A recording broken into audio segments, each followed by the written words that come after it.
Hi everyone, my name is Jaime Gonzalez. We're back in Houston, Texas. This particular area is called City Center, and a very nice area here. Like Bob mentioned in the previous video, we purchased this in a portfolio deal. There was two properties. The first one was the domain at City Center. This one is called the Lofts at City Center. It's half a block over to where the domain was. This is a 2009 built property, 250 units. This is a mixed-use development.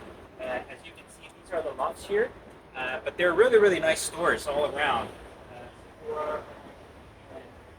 Really nice around here, and it's very walkable. There are a lot of owners with pets, and that's something that we look for.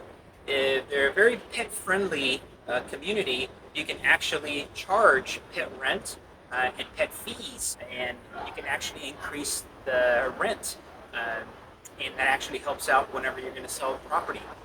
But this area is very nice. We love Houston. Like we mentioned in other videos, is the #1 in population growth and #2 in job growth. And we actually used to live in Houston for 5 years. We went to school here, and that's where I met Rob. But if you have any other questions, or if you want to passively invest, please check out our information below. Thank you so much.